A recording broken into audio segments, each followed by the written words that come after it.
मेरा नाम समृद्धि श्रीवास्तव है। मुझे ऑल इंडिया रैंक 58 आई है इस साल के कॉमन लॉ एडमिशन टेस्ट यानी क्लैट में। मुझे national law school of Bangalore allot किया गया है और मैं वहीं जाऊंगी। मैंने अपनी 12th तक की पढ़ाई नॉटर डेम एकेडमी पटना से की है और अब मैं बैंगलोर की तरफ जा रही हूँ। मैंने 1 साल कोचिंग क्लैट पॉसिबल पटना से की। कॉमन लॉ एडमिशन टेस्ट यानी क्लैट 2 घंटे का पेपर होता है। उसमें 5 सेक्शंस होते हैं, इंग्लिश, मैथ्स, लीगल, लॉजिकल और जीके।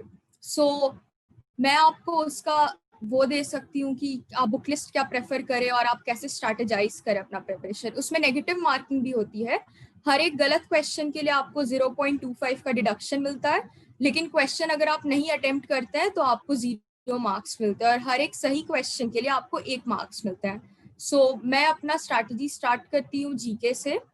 जीके में क्लैट पिछले साल की जगह, जैसे पिछले साल हमेशा वो लोग 1 लाइनर्स पूछते थे या फिल इन दी ब्लैंक्स पूछते थे, इस साल उन्होंने बहुत रीडिंग ओरिएंटेड पेपर देने की कोशिश की। पैटर्न भी बदला था उन्होंने और इसीलिए अब 150 नंबर के सिर्फ क्वेश्चंस होते हैं।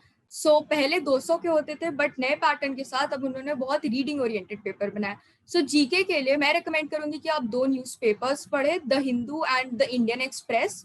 वो दोनों बहुत अच्छे हैं और अगर आप कोई कोचिंग को कंसल्ट करते हैं तो आप उस कोचिंग का मटेरियल भी रेफर कर सकते हैं।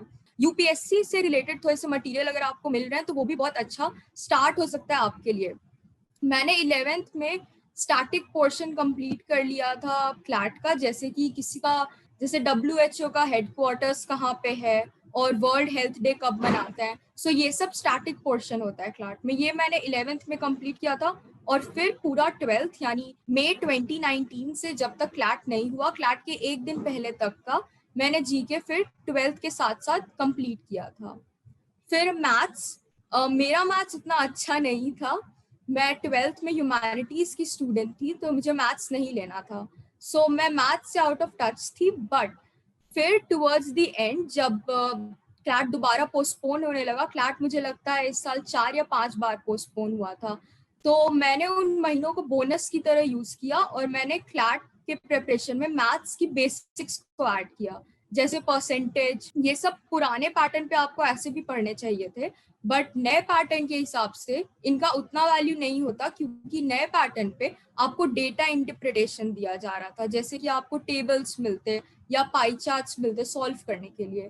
लेकिन अगर आप परसेंटेजेस जानते हैं और किसी नंबर का स्क्वायर रूट जानते हैं तो वो आपको मेन डे काफी मदद करेगा, क्योंकि आपके बहुत टाइम बच जाएंगे।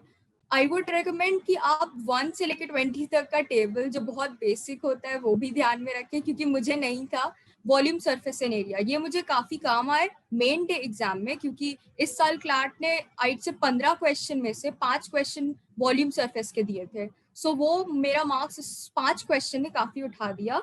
फिर बात करते हैं लीगल सेक्शन के बारे में। लीगल सेक्शन बाकी सेक्शन से अलग होता है क्योंकि ये थोड़ा टेक्निकल होता है। इसमें बहुत सारे टर्म्स जो होते हैं वो सिर्फ लीगल नॉलेज और लीगल आर्टिकल्स पढ़ के आपको समझ में आएंगे। उसके लिए मैं आपको रेकमेंड करूंगी कि आप लाइव लॉ के आर्टिकल्स पढ़ें या लीगली इंडिया के। अगर आपके पास वो सब्सक्रिप्शन नहीं है, अगर आप नहीं लेना चाहते हैं, तो काफी जर्नल्स अवेलेबल है मार्केट में जो कि आपको फ्री में मिल सकते हैं। काफी वेबसाइट्स भी हैं जो आर्टिकल्स निकालती है। Again the Hindu, the Indian express, wire, ये सब काफी काम आ सकते हैं वो सब चीज के लिए। उसमें बहुत टेक्निकल टर्म्स होते हैं और आपको उनसे अवेयर रहना पड़ेगा कि क्या चल रहा है अभी। करंट अफेयर्स भी उससे बहुत रिलेटेड हो सकती है। लीगल के लिए वही एक टिप होगी। और दूसरी कि आप जल्दी से पैसेज पढ़ लें। द फास्टर आप पैसेज पढ़ पाएंगे, आप उतना ही जल्दी उस सेक्शन से निकल पाएंगे और उसके बाद आपको बफर टाइम मिलेगा वो सब क्वेश्चंस करने के लिए जो आप पहले नहीं कर सकते थे। जैसे जीके में आपको 5 मिनट एक्स्ट्रा मिल जाएंगे गेस वर्क करने के लिए। फिर बचा इंग्लिश सेक्शन। इंग्लिश के लिए इस बार उन्होंने क्लैट कंसोर्शियम ने बहुत सारे बुक्स रेकमेंड किए थे। मैंने उनमें से सिर्फ 2 बुक्स पढ़ी थी और मुझे काफी काम आई थी, क्योंकि आपको एक पैटर्न पता चल जाता है कि पेपर किस लेवल की इंग्लिश आपसे पूछना चाहता है। आई वुड रेकमेंड कि आप वो 2 या 3 बुक्स पढ़ ले, क्योंकि आपके पास अभी अगर टाइम हो तो। या फिर आप डेली आर्टिकल्स पढ़िए, डेली न्यूज़पेपर्स पढ़िए। एटलीस्ट आदत डालिए कि आप 2 घंटा बिना किसी पॉज या ब्रेक के एक स्क्रीन पे कुछ पढ़ रहे हैं, क्योंकि इस साल क्लैट ऑनलाइन हो गया था और ये तकलीफ काफी बच्चों को आई थी कि उन्हें स्क्रीन पे पढ़ने की आदत नहीं थी और उन्हें फास्ट पढ़ने की आदत नहीं थी, और इस बार क्लैट काफी लेंदी आया था। So I would recommend that you sit in front of a screen और आप 2 घंटे तक कंटिन्यूअसली कोई लेंदी आर्टिकल या कोई वोकैबुलरी ओरिएंटेड आर्टिकल पढ़े। उन्होंने इस बार इडियम्स एंड फ्रेजेस से भी एक क्वेश्चन दिया था। बच्चा जीके, जीके के लिए आपको बेसिक्स करने पड़ेंगे थोड़े से, जैसे स्टैटिक वगैरह, वो आपको लीगल नॉलेज वगैरह सेक्शन में भी काम आ सकते हैं। उसके बाद आपको द हिंदू न्यूज़पेपर पढ़ना चाहिए डेली, द इंडियन एक्सप्रेस, और उसी के साथ साथ अगर कोचिंग मटेरियल वगैरह आपके पास अवेलेबल है then please go for it, क्योंकि coachings have a good idea कि क्लैट क्या पूछने वाला है। आई वुड रिकमेंड कि आप एडिटोरियल हर दिन पढ़ें, क्योंकि इस साल क्लैट ने जैसे इजराइल पैलेस्टीन का इश्यू पूछा, so it was not about कि कौन प्राइम मिनिस्टर इजराइल का और कौन, स्टैटिक क्वेश्चन उतने ज्यादा आए नहीं थे। इट वॉज मोर अबाउट आपको कितना पता है उस इवेंट के बारे में, और इसी समय editorials play a great role इसमें। So I would recommend that you go through all of the editorials that you could find on the internet or in the newspapers. Then we have the critical reasoning section. पहले critical reasoning को arithmetic reasoning भी कहते थे because they used to ask questions जैसे coding, decoding, ranking, calendar, clocks, ये सब बहुत basics थे और मैंने इन्हें 11th ही में complete कर लिया था।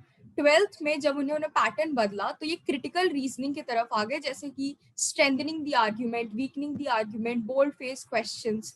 तो 12th में मैंने बोर्ड के साथ साथ इनकी तैयारी भी की थी, और मैं एक बुक रेकमेंड करूंगी, मैं कहूंगी आप M.K. पांडे को पढ़ें, वो काफी अच्छी बुक है इस मामले में, वो आपके सारे डाउट्स क्लियर कर देगी। और मैं नहीं रेकमेंड करूंगी कि आप अर्थमेटिक रीजनिंग पे उतना ध्यान दें, क्योंकि क्लैट ने इस साल मुझे लगता है सिर्फ एक क्वेश्चन पूछा था पजल्स के मामले में, और वो भी काफी इजी था। सो आप ज्यादा हो सके तो रीडिंग पे, इस पे भी ध्यान दें, क्योंकि अब क्लैट पूरा एक रीडिंग ओरिएंटेड पेपर हो चुका है। आप जितना न्यूज़पेपर्स, जितनी बुक्स, जितनी आर्टिकल्स पढ़ेंगे आपको उतना एक एज मिलेगा। फिर हम आते हैं, लीगल हो गया, इंग्लिश हो गया, मैथ्स हो गया, जीके हो गया और क्रिटिकल रीजनिंग हो गया। सो क्लैट का पेपर यही 5 सेक्शन के ऊपर रिवॉल्व करता है। आई थिंक एक क्वेश्चन जो मुझसे काफी पूछा जाता है वो, मैंने कैसे क्लैट की तैयारी 12th के साथ की। सो मैंने 11th ही में डिसाइड किया था कि मुझे एक अच्छे NLU में एडमिशन चाहिए, और इसीलिए मैंने उसी समय से, मुझे लगता है 2018 के जून या जुलाई से ही, जैसे ही मेरे पेपर 10th के खत्म हुए थे, मैंने तैयारी करना स्टार्ट कर दिया था क्लैट के लिए। उस समय आप बेसिक्स कर लीजिए, आप वोकैबुलरी कर लीजिए, उसके लिए vocabulary.com एक बहुत अच्छी वेबसाइट है, उस पर क्विजेस होता है, आप वो दीजिए। आप करंट अफेयर्स के बेसिक जैसे स्टैटिक कर लीजिए, हेडक्वार्टर्स, डेज एंड डेट्स। आप थीम्स मत करिए क्योंकि वो साल के साथ चेंज हो सकते हैं। आप इंग्लिश के लिए अपना रीडिंग स्पीड बढ़ा लीजिए, स्क्रीन को ज्यादा देर देखने की आदत डाल लीजिए। ये सब करने से आपको काफी एक एज मिल जाएगा जो कि आपको 12th में प्रिपेयर करने में हेल्प करेगा। 12th में मैंने करंट अफेयर्स स्टार्ट किया था और बोर्ड्स के साथ साथ मैंने क्लैट मैनेज की। बोर्ड के लिए मैं रिकमेंड करूंगी कि अगर आप ह्यूमैनिटीज स्ट्रीम से हैं तो सब्जेक्ट्स थोड़े अलग होते हैं बट समवॉट सेम हो जाते हैं। सो आई वुड रिकमेंड स्टिल कि आप क्लैट को ज्यादा preference they over your boards, क्योंकि बोर्ड्स का portion specially for humanities stream, आप लास्ट के 2 महीने में अगर आप अच्छे से पढ़ना चाहें then you will still be able to get a very good percentage and make it to one of the good DU colleges. However, with CLAT आप ये नहीं कर सकते हैं क्योंकि it is something which is a competitive exam and you have to be thorough with the portion, you have to revise it several times. Speaking of revision, मैं कहूँगी कि आप at least 3 बार रिवाइज करें। इस साल हमें बहुत bonus months मिले थे, जैसे क्लैट मई में होना था बट हुआ इवेंचुअली सितंबर में। सो मैंने उतने बार हर एक महीने एक बार अपने पूरे पोर्शन को रिवाइज करके कंप्लीट किया था। इसी से मुझे ये याद आता है कि बहुत लोग बुक लिस्ट के बारे में भी इंक्वायर करना चाहते हैं कि बुक लिस्ट कौन सी यूज करें। For book list I would suggest for maths for maths R.S. Agarwal. It is a good book. You would be able to say there are 120 questions in a chapter. You should ideally be able to solve 50-60. उससे ज्यादा बहुत high हो जाएगा इस साल के CLAT के लिए। और अगर आपको दूसरे कॉम्पिटिटिव एग्जाम्स के लिए बैठना है जैसे कि आईलेट, उसके लिए आप पूरे 120 या 200 क्वेश्चन सॉल्व कर सकते हैं। बट क्लैट के लिए मैं नहीं रिकमेंड करूंगी कि आप सारे क्वेश्चन सॉल्व करें। क्रिटिकल रीजनिंग के लिए M K Pandey is a nice book, it's pretty decent. अगर आप वो पूरा कर ले तो आई एम श्योर आपको क्रिटिकल रीजनिंग में दोबारा दिक्कत नहीं होगी।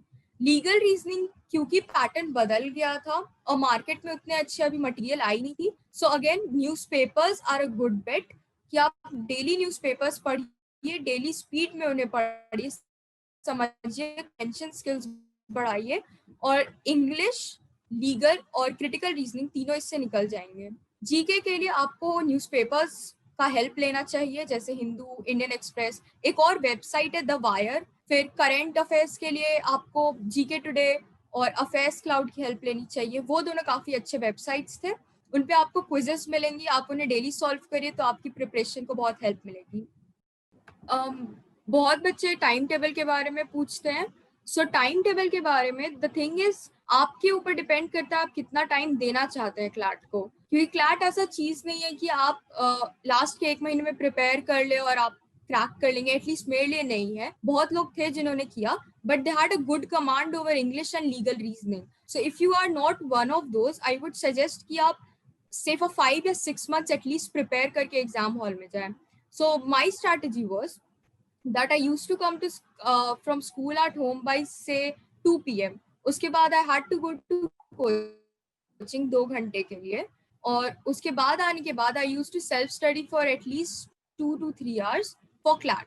Then अगर स्कूल का कुछ होमवर्क होता था तो मैं उससे सॉल्व करती थी, अगर नहीं होता था तो that used to be a buffer time जहाँ पे मैं मुझे जो मन में वो कर सकती हूँ, और उसके बाद I used to go to sleep. This was the daily routine. However, weekends में मेरा स्कूल सैटरडेज को भी होता था, so Sundays was reserved for say giving mocks, analyzing your mistakes जो आपने पूरे वीक किए, या फिर अपना रूटीन चेंज करने के लिए। so Sundays were reserved for mocks। मुझे लगता है मैंने करीब 50 to 60 मॉक्स लगाए थे विद द न्यू पैटर्न, और पुराने पैटर्न पे एटलीस्ट 20 मॉक्स मैंने सॉल्व किए थे। अनदर थिंग इज, अगर आप मॉक्स सॉल्व कर सकते हैं, अगर आपको कोचिंग दे रहे हैं तो प्लीज गो फॉर इट। काफी बच्चे मॉक्स नहीं सॉल्व करते ये सोच के कि उनका पोर्शन जब कंप्लीट होगा तब वो मॉक्स लगाना स्टार्ट करेंगे।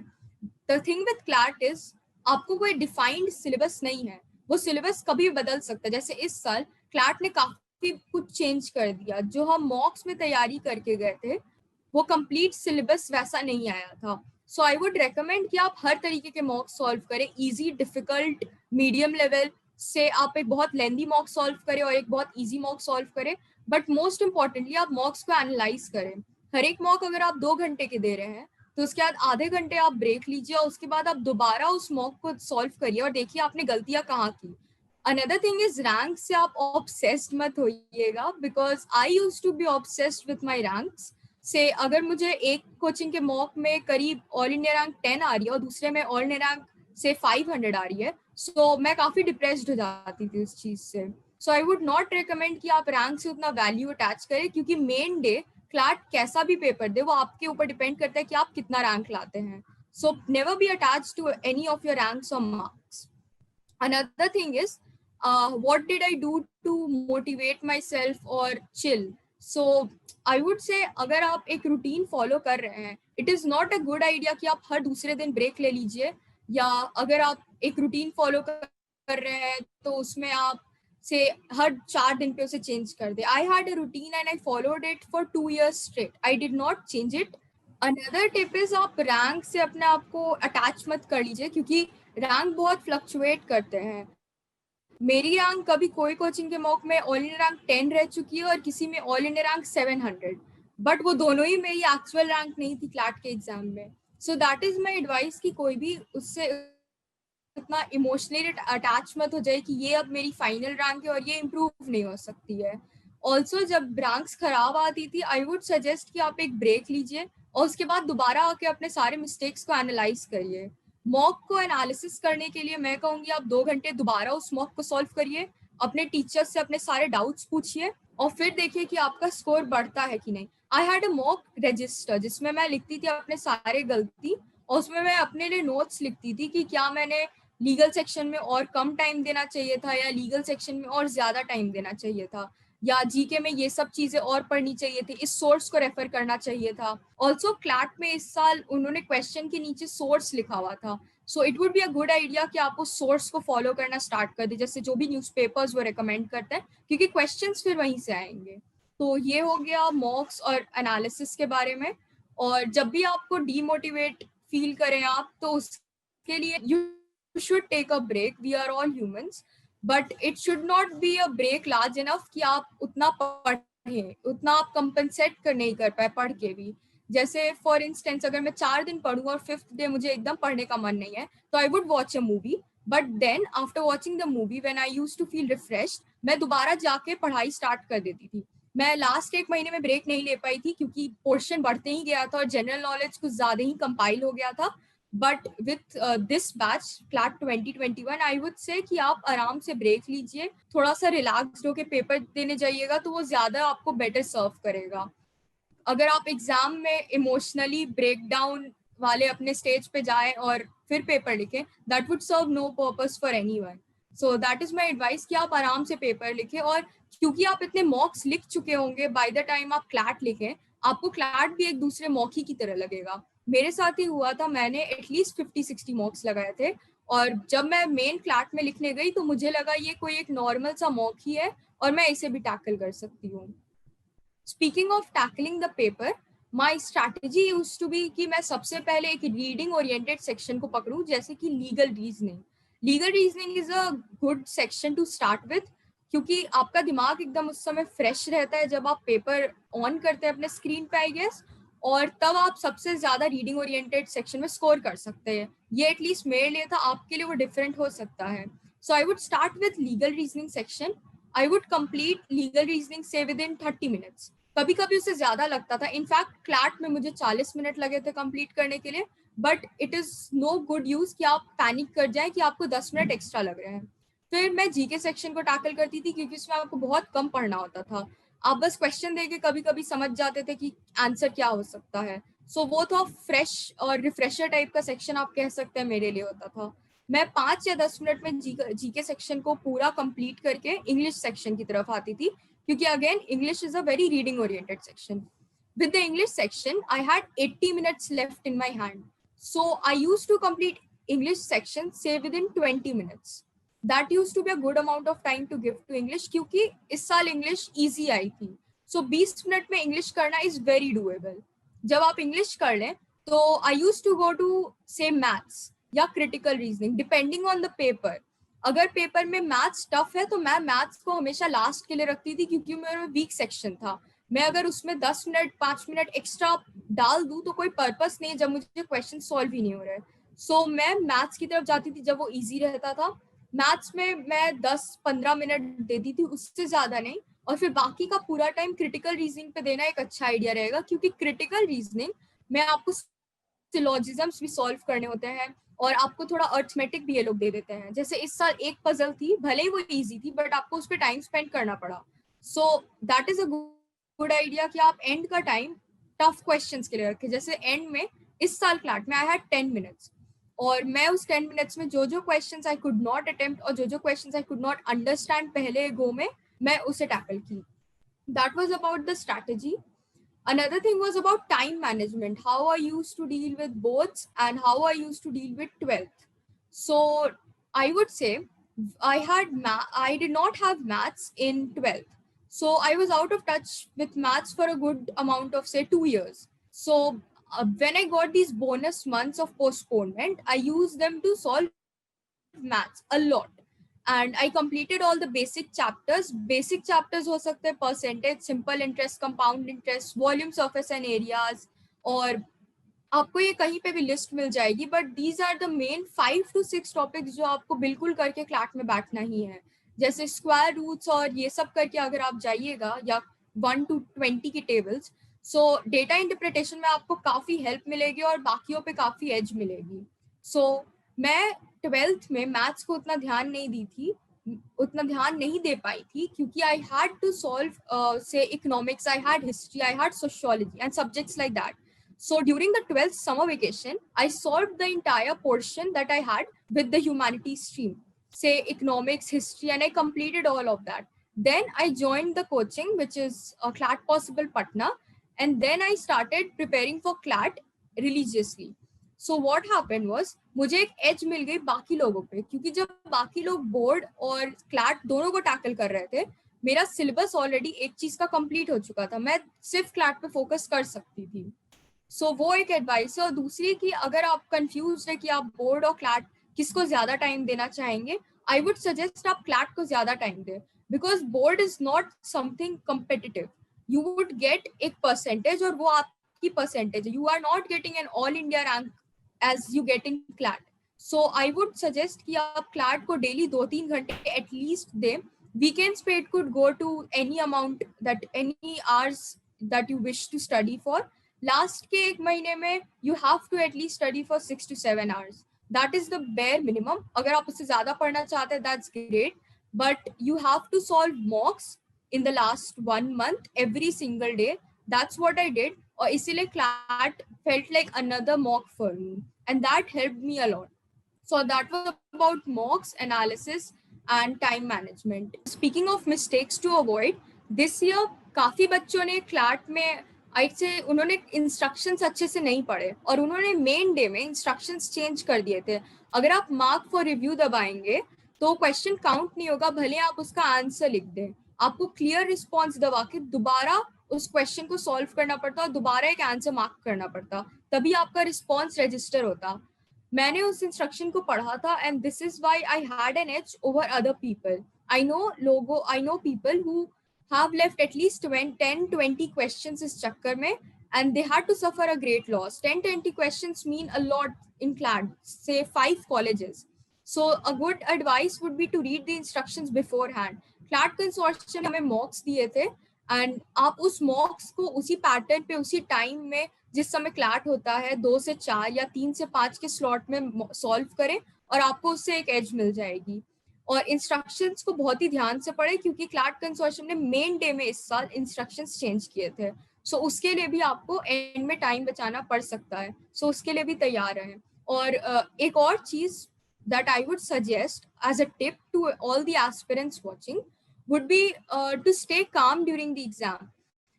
For instance, this year paper was very difficult and paper was very new for us. We had not seen such a paper in any of the mocks. So being calm helped me a lot, क्योंकि whenever I was panicking a bit about say ये पढ़ा नहीं या वो पढ़ा नहीं, I used to say okay, it's a good choice to be calm right now and solve, because after the results you have everything to do in the world. आप social media पे जा सकते हैं, आप सब कुछ कर सकते हैं, बट ड्यूरिंग दोस 2 hours आप कंटिन्यूअसली स्क्रीन पे फोकस रहिए उस 2 घंटे और आपको अच्छा रिजल्ट मिलेगा.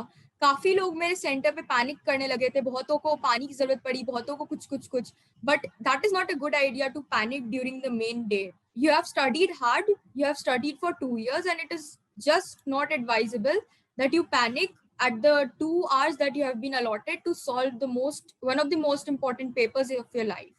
That is one that I get asked a lot, is whether I was on social media or not. I was not on social media for the 2 years. I did not have Instagram. I did not have Facebook. I only used WhatsApp. And because it was a necessity, I had to connect with my family and friends. But I would not recommend to use any social media, if at least if you're a person like me who would get distracted by what others are doing. So the benefit that I had was I was not on social media. I did not see anyone's post. I did not see कौन कितना पढ़ रहा है. I did not see कौन क्या कर रहा है. And being in a bubble of my own, being just connected to people who matter to me, my friends, my family, helped me a lot because I had the support that I needed and I was not getting distracted. अगर आपको थोड़ा chill करना है, आप TV देख सकते हैं, आप movies देख सकते हैं, but social media is not a very good choice because you get distracted a lot. There are a lot of channels to be distracted by. Another coming to tips and advice that I would give to aspirants of say CLAT 2021 would be prepared for whatever CLAT throws at you. CLAT एक ऐसा paper है जो आपको कभी भी surprise कर सकता है. उन्होंने हमें नवंबर में सरप्राइज किया था पूरा पैटर्न बदल के, मेन डे सरप्राइज किया अगेन पूरा पैटर्न बदल के. सो आप तैयार रहिए कि आपको कुछ भी दे सकते हैं ये लोग पेपर में सॉल्व करने को. And the trick is you have to solve it, otherwise there is no other option. हम लोग के पेपर में there were 5 wrong questions for mathematics and I realised कि 5 क्वेश्चन गलत है and it is not a wise idea कि मैं अब 5 मिनट या 10 मिनट बैठ के गलत क्वेश्चन को सॉल्व करूं. सो मैं वो 5 क्वेश्चन छोड़ के आगे बढ़ी एंड आई सॉल्व जीके और मेरे मार्क्स जीके ने उठाए. Another thing is legal reasoning पे ज्यादा ध्यान दीजिएगा क्योंकि legal reasoning tie breaker section होता है. आई हैड मेरे मार्क्स पे at least 6 to 7 students. But because I was strong in legal reasoning and it was the tiebreaker section, I was the first among all those 6 or 7 students in the rank list. So that gave me an edge. Otherwise, my rank would be a little below than what it is right now. So legal reasoning pe please ध्यान दीजिए because a tiebreaker section would determine your college. Another thing is do not be attached to your marks and do not worry कि कौन कितना पढ़ रहा है because at the end of the day what matters is आप main day जाके कितने questions solve करते हैं. My tip for 2021 aspirants would be do not panic at the main center. आपने 2 साल तैयारी की है इस पेपर के लिए. It is just not a wise idea कि आप मेन डे जाके टेंशन लेके अपनी सारी मेहनत बर्बाद कर दें. Another thing is do not get distracted by mock scores and what others are doing. I had friends जो कि काफी देर पढ़ते थे and in fact studied more than me, but it did not matter at the end of the day because आपके ऊपर depend करता है आप कितने कामली सारे क्वेश्चंस को टैकल करते हैं और आप कितने कामली एक्यूरेसी और स्पीड से उस पूरे पेपर को कंप्लीट करते हैं. Also do not worry about the syllabus. CLAT का सिलेबस ऐसा है कि वो कभी खत्म नहीं हो सकता है. सो डू नॉट एक्सपेक्ट कि 1 महीने में या 2 महीने में you will be able to complete पूरा syllabus because GK is a subject जो कभी खत्म नहीं हो सकता है. Every single day something new happens and it's not a wise idea कि अपने आप को डरा ले कि अब मेरा पोर्शन नहीं हो रहा है तो मेरा एग्जाम नहीं क्रैक होगा. सो और another thing would be prepared for whatever CLAT throws at you. CLAT एक ऐसा पेपर है जो कि जाना ही गया है इसलिए कि उन्होंने हर साल एक नया सरप्राइज एलिमेंट डाला है और इसीलिए अ गुड आइडिया इज आप सारे पास्ट ईयर पेपर सॉल्व करें क्लैट के, एलेट के, सिम्बायोसिस लॉ एंट्रेंस टेस्ट के और फिर उन्हें एनालाइज करें. फिर जब आप मॉक सॉल्व करेंगे तो आपको पता चलेगा कि हर मॉक में एक नया एलिमेंट रहता है और जब आप क्लैट सॉल्व करेंगे तो आपको पता चलेगा कि ये कितना काम आता है क्योंकि क्लैट इस साल काफी नए सेक्शन, काफी नए पैटर्न पे था और काफी नए क्वेश्चंस पूछे गए जो कि आज तक नहीं पूछे गए थे. So a good idea would be prepared कि आपको उस पेपर में सक्सीड करना है. अगर आप ये सोच ले पेपर देख के ही कि ये पेपर अब सॉल्व नहीं हो सकता है so then you have no chance of getting into the top 5 NLUs. That would be my advice. And another tip is read the instructions thoroughly. You have no idea that consortium can change it main day pe bhi. So please be prepared and work hard, but do not say crib about things not going your way. We had the portion being changed twice, in fact thrice, and हमें काफी postponement से भी deal करना पड़ा था. So उसके लिए I would recommend go off social media, disconnect with things that you do not want to associate yourself with and आप घर में बैठ के अगर शांति से आराम से पढ़िएगा आई एम श्योर आप टॉप 5 NLUs क्रैक कर सकते हैं. इतना हार्ड नहीं है जितना कोचिंग्स बताते हैं but you will be able to score well and that is my advice for CLAT 2021 aspirants. काफी लोग होंगे जो कोचिंग्स नहीं अफोर्ड कर सकते हैं but coaching is not a factor जो आपके क्लैट की परफॉर्मेंस को डिटरमाइन करता है. काफी लोग होते हैं जो बिना कोचिंग के हेल्प के भी क्लैट अच्छे रैंक से क्रैक कर सकते हैं. आई वुड सजेस्ट जीके के लिए आप जीके टुडे जैसी वेबसाइट्स पे जा सकते हैं या अफेयर्स क्लाउड पे जा सकते हैं. ये सब फ्री ऑफ कॉस्ट है, इनमें मटेरियल भी काफी अच्छा मिलता है. आप अगर यूट्यूब पे जाएंगे तो यूट्यूब पे आपको काफी आईएएस कोचिंग के प्रिपरेशन के वीडियोस मिलेंगे जो हिंदू का एनालिसिस करते हैं डेली या फिर इंडियन एक्सप्रेस का एनालिसिस करते हैं जैसे बाईजूस वगैरह. वो सब बहुत अच्छे हैं. इनफैक्ट आप बाईजूस जैसी वेबसाइट पे अपने आप को फ्री ऑफ कॉस्ट रजिस्टर कर सकते हैं. मैंने किया था एंड आप उनके कंपेंडियम पढ़ सकते हैं. ज्यादा डेप्थ में जाने की नहीं है जरूरत है कंपेंडियम्स में क्योंकि वो ऑब्वियसली हम लोग के लेवल के है नहीं कि 12th पास बच्चों के लिए but it is a good idea कि आप उस कंपेंडियम्स को पढ़ के जाए because you get an edge over others. So एक अच्छा आइडिया रहेगा ब्लूमबर्ग क्विंट जैसी वेबसाइट्स पे जाना, वायर पे जाना और ये सब फ्री ऑफ कॉस्ट होती हैं. आप इन पे पढ़िए आर्टिकल्स. आप vocabulary.com पे जा सकते हैं vocabulary के वर्ड्स लर्न करने के लिए. उस पर क्विजेस भी होती है, आप उसे सॉल्व कर सकते हैं डेली. सो वो सब हो सकता है एंड आप इन जनरल आईएएस कोचिंग के वेबसाइट्स पे जाके कंपेंडियम डाउनलोड कर सकते हैं और वो बहुत हद तक सिमिलर होती है क्लैट न्यू पैटर्न से. So that would be about the online resources. I wish all the very best to all the CLAT 2021 aspirants. Thanks for watching this video and thanks for watching Delhi Knowledge Track. I wish you all the very best. If you have any queries or questions, feel free to comment down on the comment box and I'll answer all of the questions whenever and wherever I have time. Thank you so much.